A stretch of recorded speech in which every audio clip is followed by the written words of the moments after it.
नमस्कार दोस्तों, आशा करता हूँ आप बहुत बढ़िया होंगे। जैसा कि हम सभी को पता है कि भारतीय संविधान के अंतर्गत संघात्मक व एकात्मक दोनों ढांचे का स्वरूप लिया हुआ है। एकात्मक ढांचे के अंतर्गत क्या किया गया, हमारे संविधान ने केंद्र को अधिक शक्तिशाली व मजबूत बनाने का प्रयास किया गया है और उसी तहत संघात्मक ढांचे के तहत हमारे राज्यों को भी पर्याप्त शक्ति दी गई है। ठीक है, केंद्र और राज्यों में क्या किया गया, शक्तियों का विकेंद्रीकरण किया गया। ठीक है, तो उसी के तहत हम आज भाग 6 का अध्ययन करेंगे। संविधान के भाग 6 के अंतर्गत राज्यों से संबंधित शक्तियों का हम अध्ययन करेंगे। ठीक है, राज्यों को क्या क्या शक्तियाँ प्राप्त हैं, राज्यों का संचालन कैसे होता है, उसका अंतर्गत भाग 6 के अंतर्गत देखने को मिलता है। ठीक है, तो भाग 6 में सबसे पहले हम देखेंगे राज्यपाल को देखेंगे। राज्यपाल भाग 6 के अंतर्गत अनुच्छेद 153 से लेके 167 यानी 167 तक का जिक्र है। ठीक है, जिसके अंतर्गत राज्य कार्यपालिका के संबंध में उल्लेख किया गया है। ठीक है, याद रखिएगा कि राज्यपाल जो होता है राज्य का कार्यकारी प्रमुख होता है। इसे केंद्र द्वारा क्या कहते हैं, नियुक्त, राष्ट्रपति द्वारा नियुक्त किया जाता है। ठीक है, और यह राष्ट्रपति के प्रसाद प्रयत्न भी पद धारण करता है। प्रसाद प्रयत्न का तात्पर्य ये होता है कि इन्हें राष्ट्रपति के अलावा और कोई इन्हें अपने पद से नहीं हटा सकता है। ठीक है, और याद रखिएगा कि राज्यपाल दो रूपों में अपना कर्तव्य का निर्वहन करता है। पहला प्रकार या रूप हुआ है कि यह राज्य शासन का मुखिया होता है, राज्य के प्रशासन का मुखिया होता है, तथा दूसरी ओर यह केंद्र सरकार के प्रतिनिधि के रूप में कार्य करता है। ठीक है, ये दोनों कार्य राज्यपाल के होते हैं। सामान्यतः एक राज्य के लिए एक राज्यपाल की नियुक्ति होती है, लेकिन 7वें संविधान संशोधन 1956 के द्वारा एक ही व्यक्ति को 2 या 2 से अधिक राज्यों के लिए राज्यपाल नियुक्त किया जा सकता है। ठीक है, याद रखिएगा कि अगर राज्यपाल एक से अधिक राज्यों को देखता है तो उसके लिए दोनों राज्यों का जो है कि वेतन जो है, उसको वेतन जो राष्ट्रपति द्वारा निर्धारित किया जाएगा, दोनों राज्यों में से अनुपात के रूप में होगा। ठीक है, दोनों राज्यों का उसके वेतन मिलेगा, परंतु एक निश्चित अनुपात में। ठीक है, और इसका निर्धारण कौन करेंगे, तो राष्ट्रपति उसके वेतन का निर्धारण करेंगे।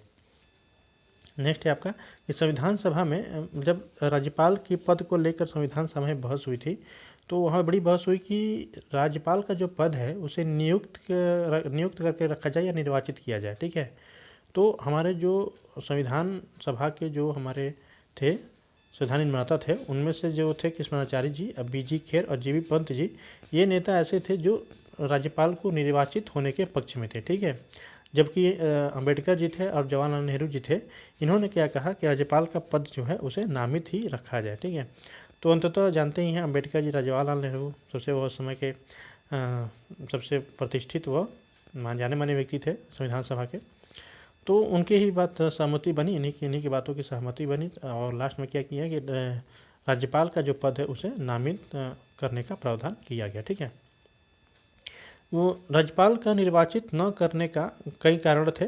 ठीक है, उसके कारण देख लीजिए, पहला है आपका ये अनावश्यक निर्वाचन व्यय बढ़ेगा, तथा दूसरा कारण ये था कि मुख्यमंत्री भी जो है निर्वाचित होकर आएंगे और राज्यपाल भी जो है निर्वाचित होकर आएंगे, दोनों जो है जनता के द्वारा प्रतिनिधि चुने हुए रहेंगे, तो दोनों में क्या हो जाएगी, शक्तियों का क्या हो जाएगा, द्वंद्व हो जाएगा। ठीक है, नहीं, दोनों में शक्तियों को लेकर संघर्ष हुआ रहेगा, तो इसीलिए क्या किया गया कि राज्यपाल के पद क्या किया गया कि नामित कर दिया गया। ठीक है, नेक्स्ट है आपका संविधान के अनुच्छेद 155 के तहत राज्यपाल की नियुक्ति भारत के राष्ट्रपति द्वारा की जाती है। यानी क्या, राज्यपाल का कार्यकाल जो होता है पद ग्रहण से 5 वर्ष तक होता है, और यदि 5 वर्ष के पूर्व पश्चात भी जब तक कोई अन्य राज्यपाल उनके पद को न अपनी सीट पर न बढ़ जाए, तब तक वही राज्यपाल क्या है, कार्यरत रहेंगे। ठीक है, जब तक कि नया राज्यपाल न आ जाए। ठीक है, अनुच्छेद 156(1) के तहत राज्यपाल राष्ट्रपति के प्रसाद प्रयत्न पद धारण करते हैं, और इसका तात्पर्य है कि राष्ट्रपति के द्वारा ही केवल उन्हें अपने पद से हटाया जा सकता है। ठीक है, ध्यान दीजिएगा। और 156(2) के तहत राज्यपाल राष्ट्रपति को संबोधित करके अपना त्यागपत्र दे सकते हैं, यानी राज्यपाल को अगर त्यागपत्र देना हो तो वो केवल राष्ट्रपति को ही देंगे। अनुच्छेद 157 के अनुसार राज्यपाल की पद के लिए अर्हताएँ दी हुई हैं।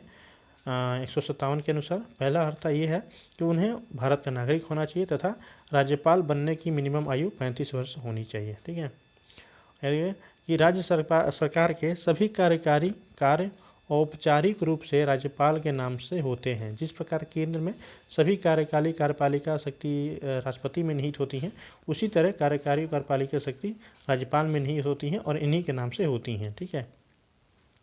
अनुच्छेद 239 क 5 के अनुसार संघ राज्य क्षेत्र दिल्ली के मुख्यमंत्री की नियुक्ति राष्ट्रपति द्वारा की जाती है। याद रखिएगा, संघ राज्य क्षेत्र जो दिल्ली में मुख्यमंत्री की नियुक्ति होगी, उनकी नियुक्ति जो है राष्ट्रपति द्वारा की जाती है, न कि उपराज्यपाल द्वारा। ठीक है। अनुच्छेद 202(3) क के अनुसार राज्यपाल की उपलब्धियां, भत्ते उसके पद से संबंधित यानी उनके वेतन और भत्ते राज्य की संचित निधि पर भारित होते हैं। संविधान के अनुसार अनुच्छेद 164(1) के अनुसार मुख्यमंत्री की नियुक्ति राज्यपाल द्वारा की जाती है एवं अन्य मंत्रियों की नियुक्ति भी राज्यपाल द्वारा की जाती है, परंतु उसमें मुख्यमंत्री की सलाह होती है। ठीक है। मुख्यमंत्री की सलाह पर अन्य मंत्रियों की नियुक्ति राज्यपाल द्वारा की जाती है। ठीक है। नेक्स्ट है कि राज्यपाल राज्य विधानसभा का अभिन्न अंग होता है। जिस प्रकार केंद्र में संसद, राष्ट्रपति, लोकसभा और राज्यसभा को मिलकर बनती है, उसी प्रकार राज्य में विधानमंडल राज्यपाल और विधानसभा को मिलाकर बनती है। ठीक है। कहीं कहीं विधान परिषद है, कहीं कहीं नहीं है। तो जब विधान परिषद का अध्याय आएगा तो उसमें देखेंगे विधान परिषद कितने राज्यों में है, कितने में नहीं है। ठीक है। नेक्स्ट है आपका कि वह राज्यपाल जो होता है विधानसभा के सत्र बुलाने व उसे सत्रावसान तथा विघटित करने की शक्ति प्राप्त होती है। राज्यपाल राज्य विधान परिषद के कुल सदस्यों का 1/6 भाग को नामित करता है। ठीक है। 1/6 भाग को नामित करता है और वह राज्य विधानसभा के लिए आंग्ल भारतीय समुदाय से एक सदस्य को नियुक्त करता है। देखिएगा, विधानसभा में राज्यपाल आंग्ल भारतीय समुदाय से केवल एक व्यक्ति को नियुक्त करता है, जबकि राष्ट्रपति लोकसभा में 2 व्यक्तियों को नियुक्त कर सकते हैं। ठीक है। अनुच्छेद 165 के तहत राज्यपाल उच्च न्यायालय का न्यायाधीश नियुक्त होने के लिए योग्य किसी व्यक्ति को राज्य का महाधिवक्ता नियुक्त करेगा। ठीक है। देखिएगा, 165 के तहत महाधिवक्ता की नियुक्ति राज्यपाल द्वारा होती है। और राज्य विधानमंडल अनुच्छेद 200 के तहत कोई राज्य विधानमंडल कोई विधेयक को पारित कर देता है तो राज्यपाल उन्हें स्वीकृति देता है या स्वीकृति रोक सकता है, या उस विधेयक को वह राष्ट्रपति के विचार के लिए आरक्षित रख सकता है। याद रखिएगा, ये राष्ट्रपति से राज्यपाल का ये अधिक शक्ति, स्वविवेकी शक्ति यहाँ देखने को मिलती है कि वह राष्ट्रपति के लिए भी किसी विधेयक को आरक्षित रख सकता है। ठीक है। या फिर उस विधेयक को पुनर्विचार हेतु वापस लौटा सकता है। याद रखिएगा, ये सारी कंडीशन धन विधेयक के आधार के पर नहीं होती हैं। ठीक है। धन विधेयक को उसे स्वीकृति देनी ही पड़ती है। नेक्स्ट है आपका कि राज्य विधानमंडल द्वारा पुनः भेजने पर, धन विधेयक को पुनः भेजने पर राज्यपाल को अपनी स्वीकृति देनी ही होती है। ठीक है। धन विधेयक नहीं, कोई विधेयक रहे, धन विधेयक केवल नहीं, कोई विधेयक अगर विधानमंडल द्वारा पुनः अगर राज्यपाल को भेजा जाता है पुनः, तो राज्यपाल उसको स्वीकृति देने के लिए बाध्य होते हैं। नेक्स्ट है अनुच्छेद 201 के अनुसार जब कोई विधेयक राज्यपाल द्वारा राष्ट्रपति के लिए अगर आरक्षित रख लिया जाता है तब यह सारी जो शक्ति हो जाती है तब वो राष्ट्रपति के हाथ में चली जाती है कि उस विधेयक पर राष्ट्रपति अपनी अनुमति दे, सहमति दे या न दे या उसे रोक ले। अब ये पूरी की पूरी शक्ति किसके पास हो जाती है? राष्ट्रपति के पास, यानी केंद्र के पास हो जाती है कि उस अधिनियम को वह स्वीकृति दे कि न दे। ठीक है।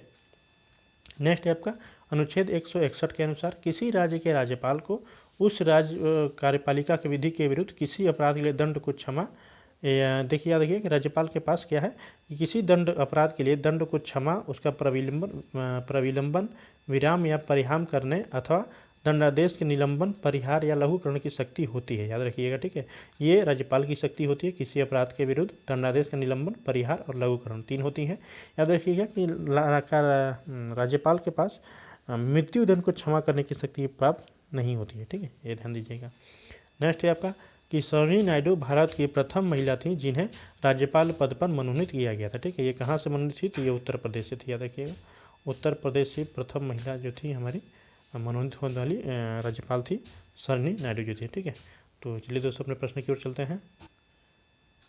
नेक्स्ट क्वेश्चन है हमारा, पहला क्वेश्चन है हमारा कि संविधान के मसौदे में निर्वाचित राज्यपालों के प्रावधानों की मूल योजना को छोड़ दिया था, क्यों कारण था छोड़ देने के लिए निर्वाचित राज्यपालों को? तो ऑप्शन पहला आपका, पहला कथन है आपका कि इसका तात्पर्य होता है कि है एक दूसरा निर्वाचन। ऑप्शन 2 है कि निर्वाचन प्रमुख राजनीतिक मुद्दों पर लड़ा जाता है। और ऑप्शन तीसरा कि निर्वाचित राज्यपाल अपने को मुख्यमंत्री से बड़ा मानता। और ऑप्शन चौथा है कि राज्यपाल को संसदीय प्रणाली के अधीन ही कार्य करना था। तो कौन कौन सा कथन सही है बताना है। पहला है आपका ऑप्शन ए है आपका 1 तथा 2, ऑप्शन बी है आपका 2 तथा 3, ऑप्शन सी है 1 3 4 तथा ऑप्शन डी है 2 3 और 4। ऑप्शन है आपका सी 1 3 4 सही था। एक पहला कथन है आपका कि इसका तात्पर्य होता है एक दूसरा निर्वाचन जिससे अत्यधिक व्यय बढ़ता, खर्च बढ़ता। और तीसरा है कि निर्वाचित राज्यपाल अपने को मुख्यमंत्री से बड़ा मानता, ये भी सही है। ठीक है, क्योंकि वो केंद्र का प्रतिनिधि भी है और उसको निर्वाचित भी किया गया है, तो वो क्या होता है मुख्यमंत्री से फिर बड़े हो जाते। और चौथा आपका कारण है कि राज्यपाल को संसदीय प्रणाली के अधीन ही कार्य करना था। ठीक है, क्योंकि केंद्र के अंतर्गत अधीन ही कार्य करना था, उनको देख रेख करनी थी ताकि राज्यों में सब कुछ संवैधानिक तौर तरीके से कार्य हो रहा है कि नहीं। तो इसलिए क्या किया गया कि निर्वाचित राज्यपाल को न होकर मनोनीत या नामित राज्यपाल को ही किया गया। ठीक है, नामित राज्यपाल का प्रावधान किया गया। ठीक है, नेक्स्ट क्वेश्चन देखते हैं। नेक्स्ट क्वेश्चन है हमारा कि राज्य का राज्यपाल मंत्रिपरिषद के परामर्श से स्वतंत्र कार्य कर सकता है। हो सकता है पहला कथन है आपका विधानसभा में सरकार को अपना बहुमत सिद्ध करने को कहने के लिए, और ऑप्शन 2 है कि मुख्यमंत्री को बर्खास्त करने के लिए, ऑप्शन तीसरा है कि भारत के राष्ट्रपति के विचारार्थ किसी विधेयक को आरक्षित रखने के लिए, या चौथा है कि विधायिका द्वारा पारित किसी विधेयक को पुनर्विचार हेतु वापस करने के लिए। ठीक है, पूछा स्वविवेक की शक्ति का प्रयोग राज्यपाल कब कब करता है, ये पूछना चाह रहा है। ठीक है, ऑप्शन देख लेते हैं। तो लिखा है आपका कौन कौन सही है। पहला आपका है 1 2 3 4, ऑप्शन बी है आपका 2 3 4 5, ऑप्शन सी है आपका 1 2 4 5 और ऑप्शन डी है उपयुक्त सभी। तो ऑप्शन है आपका ए 1 2 3 4 सही है, पाँचवा गलत है। ठीक है, देख लीजिए विवेकानुसार का राज्यपाल की कौन कौन सी है। तो यहाँ देखने को मिलता है कि राज्यपाल अपना क्या है विधानसभा में राज्यपाल के विवेकानुसार शक्ति की बात हो रही है कि विधानसभा में सरकार को अपना बहुमत सिद्ध करने के लिए राज्यपाल कह सकता है, और अल्पमत में आए मुख्यमंत्री को बर्खास्त करने के लिए कर सकता है, और किसी विधेयक पर अनुमति देने, अनुमति रोकने अथवा भारत के राष्ट्रपति के विचार उस विधेयक को आरक्षित करने के लिए यह राज्यपाल की विवेकीय शक्ति है, और विधायिका द्वारा पारित किसी विधेयक को पुनर्विचार हेतु वापस करने के लिए भी क्या है ये राज्यपाल की विवेकीय शक्ति है। ठीक है, रखिएगा।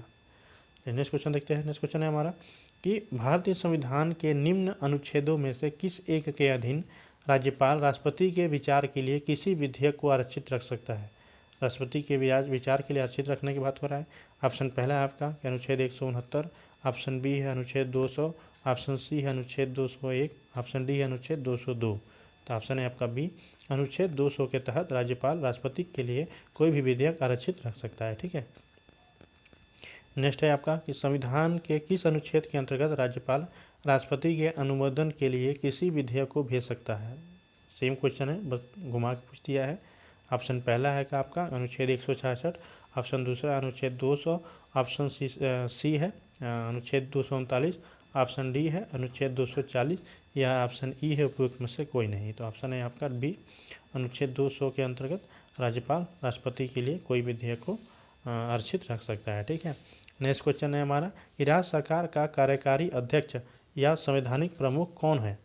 राज्य सरकार का पूछ रहा है। ऑप्शन पहला है आपका मुख्यमंत्री, ऑप्शन बी है राज्यपाल, ऑप्शन सी है मुख्यमंत्री का सचिव, या ऑप्शन डी है मुख्य सचिव। तो ऑप्शन बी है आपका कि राज्यपाल क्या होता है, राज्य सरकार का कार्यकारी प्रमुख होता है। ठीक है, 154 के अनुसार कहा गया कि राज्य की कार्यपालिका शक्ति राज्यपाल में निहित होगी, जिसका प्रयोग वह संविधान के अनुसार स्वयं या अपने अधीनस्थ अधिकारियों के द्वारा करेगा। ठीक है, नेक्स्ट क्वेश्चन है आपका कि जम्मू एवं कश्मीर राज्यपाल की नियुक्ति कौन करता है।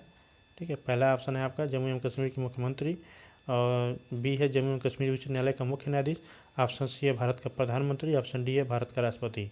तो ये क्वेश्चन थोड़ा पुराना है, 2002 का है। उस समय भी जम्मू कश्मीर का 370 धारा नहीं हटी थी तब का ही है। तो अभी अब सभी को पता है उस समय भी भारत के राष्ट्रपति ही करते थे और इस समय भी भारत के राष्ट्रपति ही करेंगे। ठीक है, राज्यपाल की नियुक्ति भारत के राष्ट्रपति द्वारा ही की जाता है। नेक्स्ट क्वेश्चन है आपका कि भारत के एक राज्य के राज्यपाल से संबंधित निम्न कथनों पर ध्यान दीजिए। पहला कथन है कि उसे जन्म से भारत का नागरिक होना चाहिए, दूसरा है कि उसकी आयु कम से कम 35 वर्ष होनी चाहिए, और तीसरा है कि उसमें लोकसभा का सदस्य होने की योग्यता होनी चाहिए, और चौथा है कि वह एक से अधिक राज्यों का राज्यपाल हो सकता है। तो कौन कौन सा कथन सही है आपको बताना है। ऑप्शन ए है आपका कि 1 2 सही है, ऑप्शन बी है आपका कि 1, 2 और 3 सही है। ऑप्शन सी है आपका कि 1, 2 और 4 सही है। या ऑप्शन डी है आपका कि 2 और 4 सही है। तो आंसर है आपका डी कि 2 तथा 4 सही है। याद रखिए कि संविधान में कहीं से भी जन्म से या जन्म शब्द का प्रयोग नहीं किया गया है, तो ये पहला ही गलत हो जाता है। और तीसरा है आपका कि उसमें लोकसभा का सदस्य, ये योग्यता जरूरी नहीं है। लोकसभा का सदस्य होने के लिए, राज्यपाल बनने के लिए कोई योग्यता की जरूरत नहीं पड़ती है। बाकी 35 वर्ष और एक से अधिक राज्यों का राज्यपाल हो सकता है, ये दोनों कथन सही है। ठीक है, ये दिया हुआ है। नेक्स्ट क्वेश्चन देखते हैं। नेक्स्ट क्वेश्चन है हमारा कि भारतीय संविधान में निम्नलिखित में से कौन सा एक अनुच्छेद भारत के में राज्य के एक राज्यपाल के रूप में एक व्यक्ति की नियुक्ति के लिए योग्यता निर्धारित करता है। योग्यता कुछ राज्यपाल के लिए ऑप्शन आपका ए है अनुच्छेद 156, ऑप्शन बी है अनुच्छेद 157, ऑप्शन सी है अनुच्छेद 159 या ऑप्शन डी है अनुच्छेद 160। तो ऑप्शन है आपका बी अनुच्छेद 157 के तहत राज्यपाल की योग्यता का दिया हुआ है, अनुच्छेद 157 के अंतर्गत। ठीक है, नेक्स्ट क्वेश्चन है आपका निम्न पर विचार कीजिए। एक मिनट, हाँ सॉरी, यहाँ लिखा हुआ है निम्न पर विचार कीजिए एवं नीचे दिए गए कूटों का प्रयोग करते हुए सही उत्तर का चयन कीजिए। और पहला कथन है आपका कि राज्यपाल अपना पद ग्रहण करने से पूर्व शपथ लेगा या प्रतिज्ञान करेगा। ऑप्शन दूसरा है कि शपथ या प्रतिज्ञान का प्रारूप भारतीय संविधान की 30वीं अनुसूची में है। तीसरा कथन है आपका कि राज्यपाल उच्च न्यायालय के मुख्य न्यायमूर्ति या उसकी अनुपस्थिति में ज्येष्ठतम न्यायाधीश के समक्ष शपथ या प्रतिज्ञान करेगा। और ऑप्शन चौथा है कि शपथ या प्रतिज्ञान की प्रक्रिया भारतीय संविधान के अनुच्छेद 159 में दी गई है। तो कौन कौन सा कथन सही है आपको बताना है। पहला कथन है आपका ऑप्शन ए है आपका 1, 2, 3, ऑप्शन बी है आपका 1, 3, 4, ऑप्शन सी है आपका 1, 2, 4 या ऑप्शन डी है 1, 2, 3, 4 यानी सभी। तो आंसर है आपका बी 1 और 3 और 4 सही है। ये दूसरा गलत है, याद रखिएगा। ठीक है, क्योंकि शपथ या प्रतिज्ञान का प्रारूप राज्यपाल के शपथ या प्रतिज्ञान का प्रारूप संविधान के अनुसूची 3 में नहीं है, बल्कि अनुच्छेद 159 के तहत दिया है। ठीक है, राज्यपाल के शपथ और प्रतिज्ञान का प्रारूप अनुच्छेद 159 में दिया है। बाकी कथन सही थे। नेक्स्ट है आपका कि निम्नलिखित में से कौन राज्यपाल को पद की शपथ ग्रहण करवाता है। कौन राज्यपाल पद की पद ग्रहण करवाता है। पहला ऑप्शन है आपका भारत के राष्ट्रपति, ऑप्शन बी है सर्वोच्च न्यायालय का मुख्य न्यायाधीश, ऑप्शन सी है उच्च न्यायालय का मुख्य न्यायाधीश या ऑप्शन डी है संबंधित राज्य के निवर्तमान राज्यपाल। तो ऑप्शन है आपका सी कि उच्च न्यायालय के जो मुख्य न्यायाधीश होते हैं वो क्या करते हैं, राज्यपाल पद की शपथ दिलाते हैं। याद रखिएगा कि अगर मुख्य न्यायाधीश किसी कारणवश अनुपस्थित रहते हैं तो उस न्यायालय के जो ज्येष्ठतम यानी सबसे सर्वोच्च न्यायाधीश जो होंगे, जो उम्र में सबसे ज़्यादा होंगे, वो राज्यपाल की न्यायाधीश क्या करेंगे, शपथ और प्रतिज्ञान करेंगे। ठीक है, उनसे लेंगे। नेक्स्ट है आपका कि नेक्स्ट क्वेश्चन है हमारा किसी भारतीय राज्य के राज्यपाल से संबंधित निम्नलिखित कथनों में से कौन सा कथन सही नहीं है, बताना है। पहला कथन है आपका कि वह भारत के राष्ट्रपति द्वारा नियुक्त होता है। ऑप्शन बी है कि वह एक से अधिक राज्यों का राज्यपाल हो सकता है। और ऑप्शन सी है कि वह वहाँ 5 वर्ष तक पद पर बना रहता है। और ऑप्शन डी है यदि संबंधित राज्य की व्यवस्थापिका उसे पद से हटाए जाने का प्रस्ताव स्वीकार करती है तो वह पदावधि से पूर्व भी पदमुक्त किया जा सकता है। तो कौन सा कथन सही गलत है।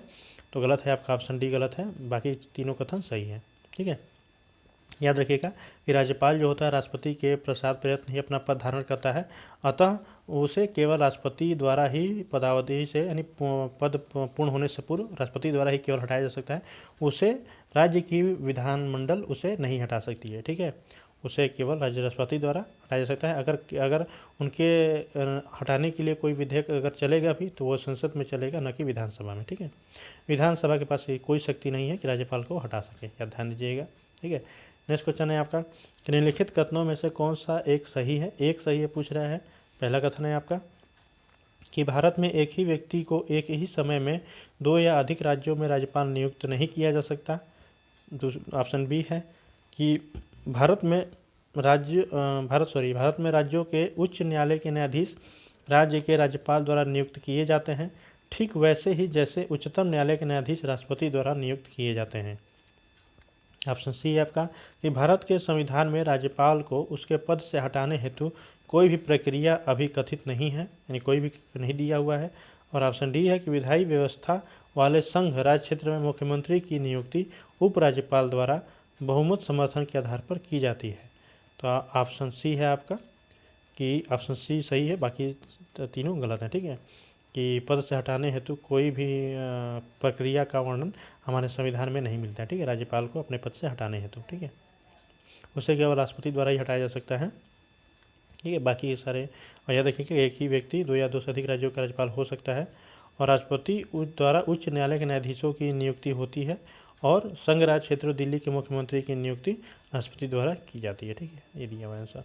आपका कोई नेक्स्ट क्वेश्चन है आपका कि निम्नलिखित कथनों पर विचार कीजिए, बताना है कौन से कथन सही है। पहला कथन है आपका कि किसी राज्य के राज्यपाल के विरुद्ध उसकी पदावधि के दौरान किसी न्यायालय में कोई दंडिक कार्यवाही संस्थित यानी चलाई नहीं जाएगी। और दूसरा है कि किसी राज्य के राज्यपाल की परिलब्धियां और भत्ते उसकी पदावधि के दौरान कम नहीं किए जाएंगे। 2 कथन है, बताना है दोनों में से कौन से कथन सही है। पहला है आपका ऑप्शन ए है केवल 1, ऑप्शन बी है केवल 2, सी है 1 और 2 दोनों, और डी है न तो 1 न ही 2। तो ऑप्शन है आपका सी, 1 और 2 दोनों कथन क्या है सही है। क्योंकि राष्ट्रपति, याद रखिएगा कि राष्ट्रपति हो या राज्यपाल हो, दोनों के उसकी पदावधि के दौरान किसी भी न्यायालय में कोई भी दंडिक कार्रवाई क्या होगी, नहीं चलाई जाएगी। अगर चल भी रही होगी तो उसको तुरंत समाप्त कर दी जाएगी। ठीक है, ये आपकी होता है। और याद रखिएगा कि राज्यपाल जो होते हैं, राज्यपाल की जब अपने पद पर कार्य कर रहे हों तो उनके वेतन को कभी भी कम नहीं किया जा सकता है, बल्कि उनके वेतन और भत्तों को किया जाता है, बढ़ाया जा सकता है, परंतु कम नहीं किए जा सकते। नेक्स्ट क्वेश्चन है आपका कि जब एक ही व्यक्ति को 2 या 2 से अधिक राज्यों का राज्यपाल नियुक्त किया जाता है तो उस राज्यपाल को संदेह उपलब्धियां और भत्ते होंगे, क्या होंगे। ऑप्शन पहला आपका कि राज्यपाल की व्यक्ति इच्छा अनुसार, ऑप्शन बी है कि राष्ट्रपति के निर्णय अनुसार, ऑप्शन सी है गृह मंत्रालय के निर्णय अनुसार, या ऑप्शन डी है उसे उन राज्यों के बीच ऐसे अनुपात में आवंटित किया जाएगा जैसा राष्ट्रपति आदेश द्वारा अवधारित करे। ठीक है, तो ऑप्शन डी है आपका कि दोनों राज्यों के अनुपात में आवंटित किया जाता है जो राष्ट्रपति को उचित लगे। ठीक है, तो ये होता है जब एक ही व्यक्ति 2 या 2 से अधिक राज्यों के लिए राज्यपाल होता है। नेक्स्ट क्वेश्चन है आपका निम्नलिखित में से कौन सी किसी राज्य के राज्यपाल को दी गई विवेकाधीन शक्तियाँ हैं। पूछ रहा है कौन सी है राज्यपाल को दी गई विवेकाधीन शक्तियाँ। विवेकाधीन यानी स्वयं विवेक से कार्य करें। पहला ऑप्शन है आपका कि भारत के राष्ट्रपति को राष्ट्रपति शासन अधिरोपित करने के लिए रिपोर्ट भेजना। ऑप्शन दूसरा है कि मंत्रियों की नियुक्ति करना, और तीसरा है कि राज्य विधान मंडल द्वारा पारित कतिपय विधेयकों को भारत के राष्ट्रपति के विचार के लिए आरक्षित करना, और चौथा है कि राज्य सरकार को कार्य संचालन के लिए नियम बनाना। तो कौन कौन सा है, तो मंत्रियों की नियुक्ति ये तो किसी तरह दिख रहा है कि नहीं है, राष्ट्रपति के विचार के लिए ये है। ये देखते हैं ऑप्शन क्या क्या दिया है। तो ऑप्शन पहला आपका केवल 1 और 2, और ऑप्शन बी है केवल 1 और 3, और सी है केवल 2, 3, 4, और ऑप्शन डी है 1, 2, 3, 4। तो पहली बात है जहाँ जहाँ 2 है सारे हटा दीजिए, तो ये हटेंगे तो ऑप्शन बी ही बचेगा। तो ऑप्शन बी है आंसर भी है, केवल 1 और 3 सही है, बाकी 2 और 4 क्या है गलत है। ठीक है, चलिए नेक्स्ट क्वेश्चन देख लेते हैं इसके बारे में क्या है। तो ध्यान दीजिएगा कि राष्ट्रपति राज्यपाल जो होता है संविधान के, जब राज्य सरकार संविधान के उपबंधों के अनुसार कार्य नहीं करता है तो राज्यपाल क्या होता है, राष्ट्रपति शासन लगाने हेतु केंद्र को अपनी रिपोर्ट भेजता है। ठीक है, तो ये जो केंद्र को रिपोर्ट भेजता है राज्यपाल, वो उसकी विवेकाधीन शक्ति के अंतर्गत आता है। ठीक है, और मंत्रियों की नियुक्ति जो होती है वह मुख्यमंत्री की सलाह पर राज्यपाल द्वारा की जाती है। यह उसकी विवेकाधीन शक्ति नहीं है, क्योंकि मुख्यमंत्री की सलाह पर करता है ना, तो वो विवेकाधीन शक्ति तो है ही नहीं। और नेक्स्ट है आपका कि संविधान के अनुच्छेद 200 के अनुसार विधानमंडल अगर कोई विधेयक को राज्यपाल को प्रस्तुत करता है और उस विधेयक को राज्यपाल क्या कर सकता है कि उसे रोक सकता है या परमिशन दे सकता है। ठीक है, या उसमें संशोधन करने के लिए बोल सकता है, तो ये राज्यपाल की क्या होती है, विवेकाधीन शक्ति होती है। ठीक है, और क्योंकि उसका प्रयोग क्या होता है वो कि मंत्रिमंडल के सलाह के बिना करता है। अगर वो चाहे तो उसके विधेयकों को क्या कर सकता है, राष्ट्रपति के लिए आरक्षित भी कर सकता है। ठीक है, चलिए देखते हैं। नेक्स्ट क्वेश्चन है आपका कि भारतीय संविधान के निम्नलिखित में से कौन सा अनुच्छेद राज्यपाल को अध्यादेश जारी करने की शक्ति प्रदान करता है। अध्यादेश जारी करने की शक्ति किस आर्टिकल के तहत प्राप्त है राज्यपाल को। तो ऑप्शन पहला है आपका अनुच्छेद 208, ऑप्शन बी अनुच्छेद 212, ऑप्शन सी अनुच्छेद 213, या ऑप्शन डी अनुच्छेद 214। तो ऑप्शन है आपका सी, अनुच्छेद 213 के अनुसार राज्यपाल को अध्यादेश जारी करने की शक्ति प्राप्त होती है जब विधान परिषद या विधानमंडल या विधान मंडल को ही बात कीजिए, विधानमंडल के दोनों सत्र जब विधान के दोनों सत्रों का सत्र नहीं चल रहा होता है, तो अगर और राज्यपाल को लगे कि कोई तुरंत कोई ऐसा परिस्थिति आ गई है जिससे तुरंत कार्रवाई करने का आवश्यक है, तो राज्यपाल क्या करेंगे, आर्टिकल 213 के तहत अध्यादेश जारी कर देंगे। याद रखिए कि इस अध्यादेश जब जारी करेंगे उसको जब सत्र चलने लगे तो उससे उसके 6 सप्ताह के अंदर यानी लगभग 1.5 माह के अंदर उसको विधानमंडल से स्वीकृति लेना आवश्यक होता है, वरना यह क्या होता है, अध्यादेश क्या होता है, समाप्त हो जाता है। ठीक है, कितना 1.5 माह यानी कि 6 सप्ताह के भीतर, ठीक है, उसकी वैधता समाप्त हो जाती है। ठीक है, नेक्स्ट क्वेश्चन देखते हैं। नेक्स्ट क्वेश्चन है हमारा, किसी राज्य के राज्यपाल द्वारा जारी ऑर्डिनेंस का अनुमोदन होना आवश्यक है। ऑर्डिनेंस मतलब यही बात कर रहा है, अध्यादेश की ही बात कर रहा है। पहला ऑप्शन है क्या आपका कि राष्ट्रपति द्वारा, ऑप्शन बी है राज्य की विधायिका द्वारा, ऑप्शन सी है राज्य के मंत्रियों की काउंसलिंग द्वारा, या ऑप्शन डी है उपयुक्त में से किसी से नहीं। तो ऑप्शन बी है होगा कि राज्य की विधायिका द्वारा जो भी राज्यपाल द्वारा अध्यादेश जारी किया जाएंगी उसको 6 सप्ताह के अंदर क्या होता है, विधायिका द्वारा अनुमोदन आवश्यक होता है, वरना वो प्रवर्तन में नहीं रहेगा। ठीक है, 6 सप्ताह के अंदर विधायिका द्वारा अनुमोदन होना ही चाहिए जब भी वह अध्यादेश जारी होता है उसके 6 सप्ताह के अंदर। ठीक है, नेक्स्ट है आपका कि भारतीय संविधान के किस अनुच्छेद के तहत राज्यपाल को विधानमंडल के विश्रांति काल में अध्यादेश प्रख्यापित करने की शक्ति प्राप्त है। ऑप्शन पहला आपका 155, ऑप्शन बी है 156, ऑप्शन सी है 212 और ऑप्शन डी है 213। तो ऑप्शन है आपका डी, 213 के तहत राज्यपाल को अध्यादेश जारी करने की शक्ति प्राप्त होती है। नेक्स्ट क्वेश्चन है आपका कि किसी राज्य के गवर्नर के संबंध में निम्न कथनों पर विचार कीजिए। पहला कथन है कि उसे राष्ट्रपति नियुक्त करते हैं। दूसरा कथन है कि राष्ट्रपति की इच्छा अनुसार यह पद पर रहते हैं। ऑप्शन कथन तीसरा है कि उनमें राज्य की कार्यपालिका शक्ति निहित होती है। चौथा कथन है कि सामान्यतः वह 5 वर्ष के लिए पद पर बने रहते हैं। कौन कौन से कथन सही है बताना है आपको। ऑप्शन ए है आपका 1 तथा 2, ऑप्शन बी है 1, 2, 3, ऑप्शन सी है 1, 2, 4, या ऑप्शन डी है सभी चारों। तो ऑप्शन डी है आपका कि सभी चारों कथन क्या है, सही है। नेक्स्ट क्वेश्चन है आपका, निम्नलिखित में से कौन राज्यपाल की नियुक्ति करता है। कौन राज्यपाल की नियुक्ति करता है। पहला कथन है आपका केंद्रीय मंत्रिमंडल, ऑप्शन बी है आपका उच्चतम न्यायालय के मुख्य न्यायाधीश, ऑप्शन सी है लोकसभा के अध्यक्ष, या ऑप्शन डी है भारत के राष्ट्रपति। तो ऑप्शन डी है आपका कि भारत के राष्ट्रपति क्या करते हैं, राज्यपाल की नियुक्ति करते हैं। नेक्स्ट क्वेश्चन है आपका कि किसी राज्य के राज्यपाल नियुक्त किया जाता है किसके द्वारा। ऑप्शन ए है आपका प्रधानमंत्री के द्वारा, ऑप्शन बी है भारत के मुख्य न्यायाधीश द्वारा, ऑप्शन सी है राष्ट्रपति द्वारा, या ऑप्शन डी है उच्च न्यायालय के मुख्य न्यायाधीश द्वारा, और ऑप्शन ई भी दिया है कि उपयुक्त में से कोई नहीं या उपयुक्त में से एक से अधिक। तो ऑप्शन है आपका सी कि राष्ट्रपति द्वारा राज्यपाल की नियुक्ति की जाती है।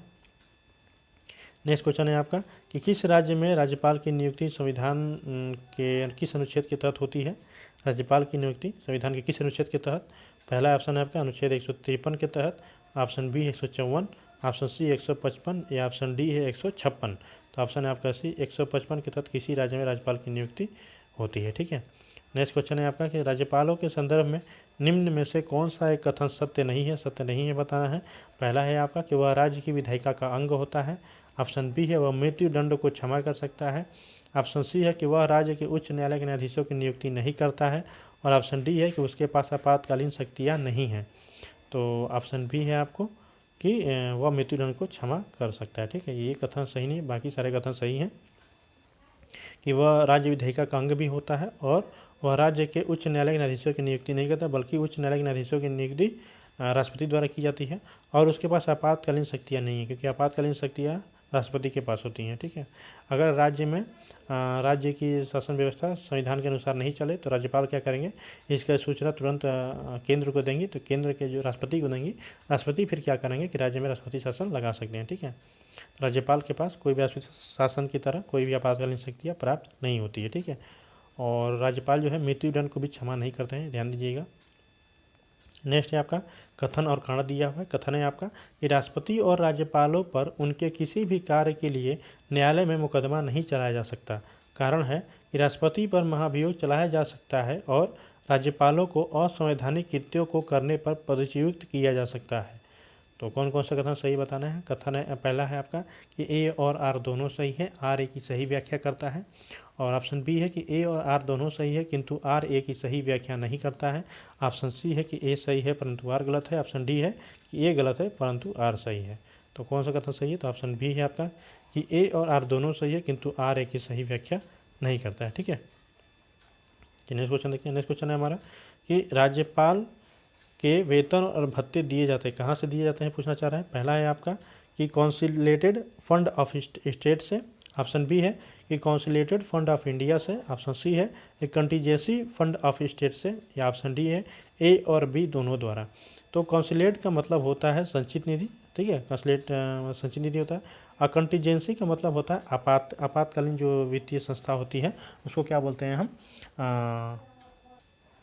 आकस्मिकता निधि को हम कंटीजेंसी फंड ऑफ बोलते हैं, ठीक है। तो कौन सा ऑप्शन ए है आपका कि कंटीजेंसी फंड ऑफ स्टेट, यानी कि राज्य की संचित निधि से राज्यपाल की उपलब्धियां भत्ते दी जाती हैं, ठीक है। नेक्स्ट क्वेश्चन है आपका कि राज्यपाल किसके प्रति उत्तरदायी होते हैं। ऑप्शन पहला है आपका प्रधानमंत्री के प्रति, ऑप्शन बी है आपका राष्ट्रपति के प्रति, या ऑप्शन सी है आपका विधानसभा के प्रति, या ऑप्शन डी है मुख्यमंत्री के प्रति।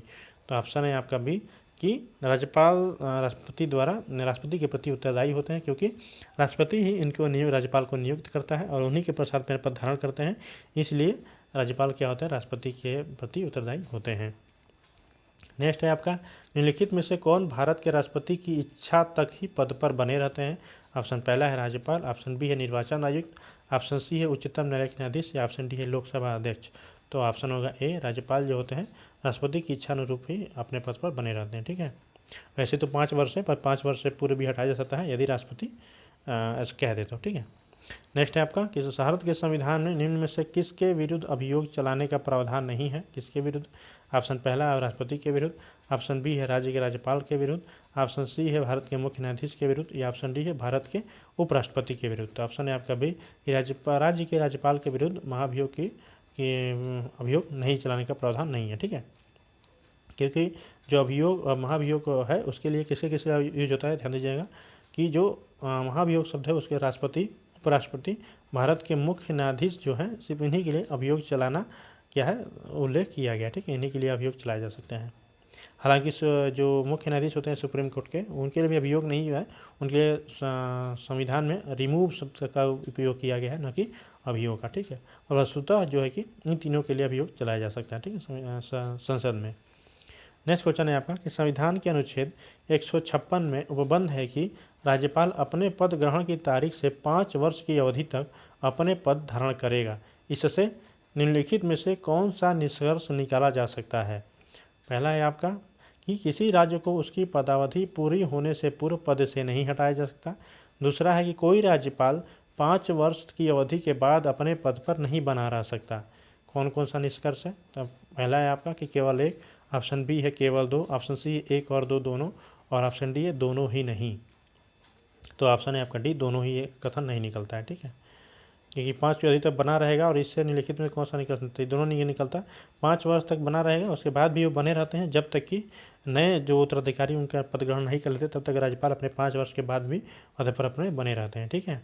ये ध्यान दीजिएगा। नेक्स्ट क्वेश्चन है आपका कि भारत में किसी राज्य की राज्यपाल बनने वाली पहली महिला कौन थी। तो आपके ऑप्शन है आपका राजकुमारी अमृत कौर, ऑप्शन बी है पद्मजा नायडू, ऑप्शन सी है सरोजिनी नायडू, या ऑप्शन डी है सरला ग्रेवाल।